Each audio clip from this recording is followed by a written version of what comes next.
Well, the broadcast world is mourning the loss of legendary broadcaster Larry King. And joining us now over the phone, KTLA's entertainment reporter Sam Rubin. Sam, thank you for joining us on this Saturday.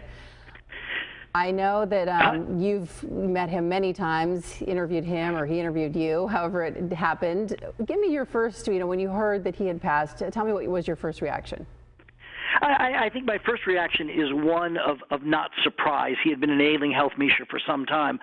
But when you consider the totality of the level of accomplishment, and, the only argument about Larry King taking place today, was it 50,000 interviews or 60,000 interviews?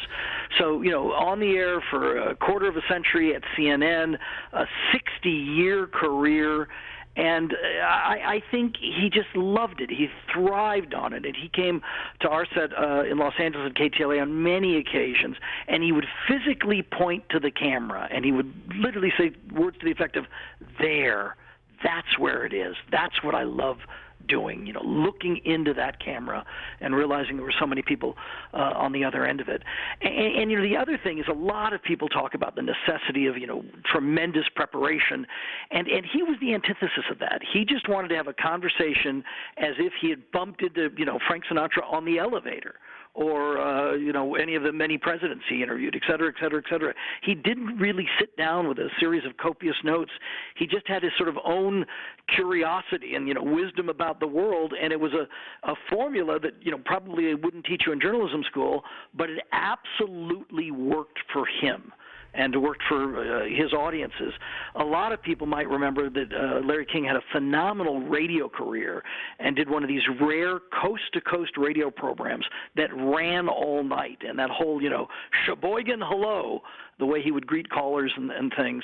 And that, I think, gave him this sort of depth of experience that made him so good and so effective on TV.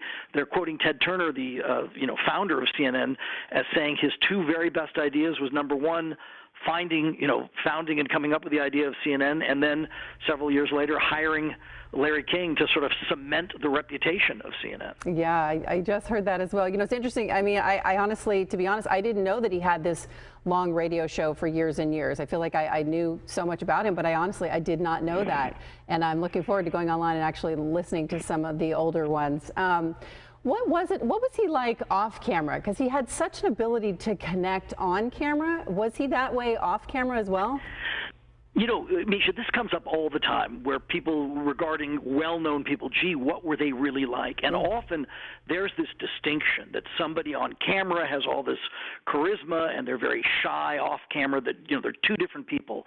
Larry King fundamentally was the same person. There was no difference between Larry King on camera or off camera. And so, and this is something that people always hunger for to a degree, that authenticity, what you saw on camera or what you heard on the radio, that was him.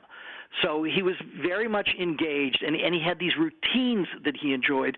One thing I was able to talk about actually on CNN this morning is he was this, he was never elected, but he was kind of the mayor of Beverly Hills. Yeah. And Beverly Hills, like a lot of communities, is a small town. And if you were to go into Beverly Hills, you'd see Larry King. He had breakfast at the same restaurant, Nate and Al's, almost 7 days a week. He ultimately opened his own bagel shop in Beverly Hills. And although he's known for his suspenders, he would always walk the streets of Beverly Hills in jeans and a members-only jacket. And I can't tell you how many times, I frequently don't go to Beverly Hills, but I would every time you'd run into him. Yeah. So he was really, started, of course, in Brooklyn. The career really came together in Miami. He did the overnight radio show in Washington, and then moved to Southern California, and has been here for decades. Well, so what I loved about him was watching him transition from, say, a politician or a world leader to, a hip-hop artist, and his ability to connect and meet both groups where they are. It was so fascinating. That's a great phrase, and that's a very good description. He did meet people where they were.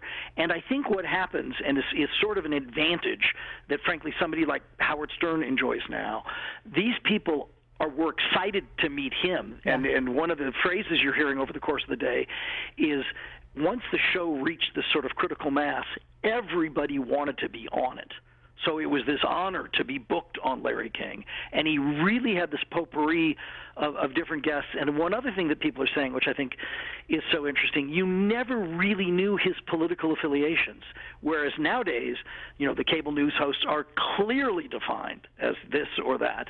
And with Larry King, you never knew that, which is why, from both sides of the aisle and leaders all around the world, he got everybody. Yeah, that is such a great point, Sam. I love that. All right, well, I could talk to you for a half an hour, but we don't have that kind of time. Thank you so much for giving us your insight. Always great to talk with you.